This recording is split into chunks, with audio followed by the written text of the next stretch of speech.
G'day, my name's Pete and welcome to the latest update in our Mum 36 rebuild, Jabberwocky to GTR.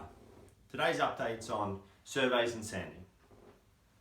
With the boat all tidied up and high and dry on a farm above Strangford Lock, the last step before we committed to the purchase was to get a marine survey.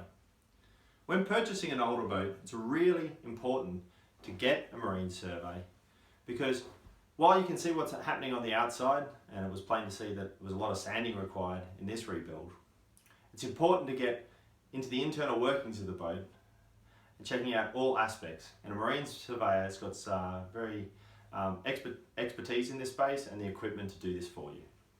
So we commissioned a survey, and after a nervous day of the surveyor running his eyes over the boat, and then a couple of extra days to get the final report, the good news was that while there was still a lot of work to be done, there was not too many surprises in the final report that we weren't expecting to fix anyway.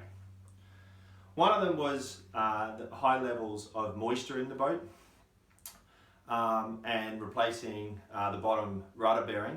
And we've got a couple of episodes on them to come, so stay tuned for those. But over and above that, everything else was pretty much as expected and on the list. All running rigging needed to be replaced. The tired spreaders needed to be refurbed. The chain plates and general fittings needed to be secured with appropriate backing plates. These steps were critical because you cannot get insurance if you can't prove that your rigging is less than 10 years old. The stanchions needed to be refitted, ensuring that the decks, which were in some places rotten, were fixed, as well once again as putting on appropriate backing plates. The rudder bearings needed to be refurbished or replaced. All of the wiring and electrics needed to be reviewed and replaced where appropriate. The engine needed to be fully serviced, including replacing many of the seals and tired tubing. All safety and navigational equipment needed to be replaced as per IRPCS co-regs. So with the to-do list complete, it was on to sanding and stripping down the hull. So the decks and topsides obviously needed a lot of work, with all of the damage plain to see. But this job, which we originally estimated would take a month and a half or 2 months, and turned into nearly three and a half, was extended because we added on stripping off the undersides as well. This was done to allow us to try and dry the boat out, as well as making sure that we could reseal it, ensuring that no additional moisture would get in after we were finished. When you're doing a job like this, it's really, really important, and I can't stress this enough, to get the right tools.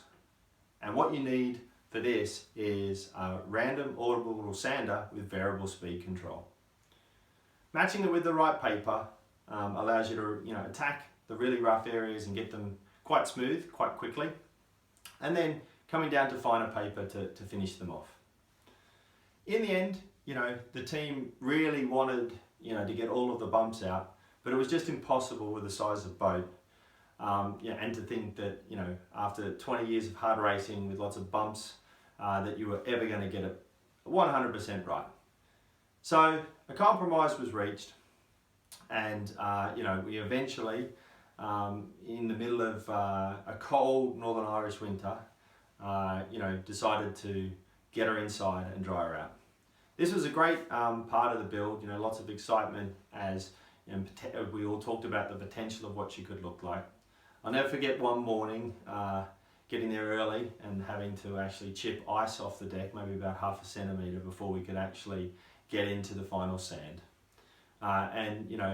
Even though it was cold, it was really great. The team came together. There was always a barbecue or a pot of stew going, so that we could have a lunchtime break and sit down and talk about all of the things we were going to do as we made the boat look better as we put it back together.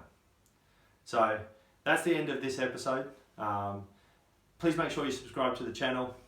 There'll be further updates, regular updates coming as we continue to rebuild Jabberwocky and turn her into GTR.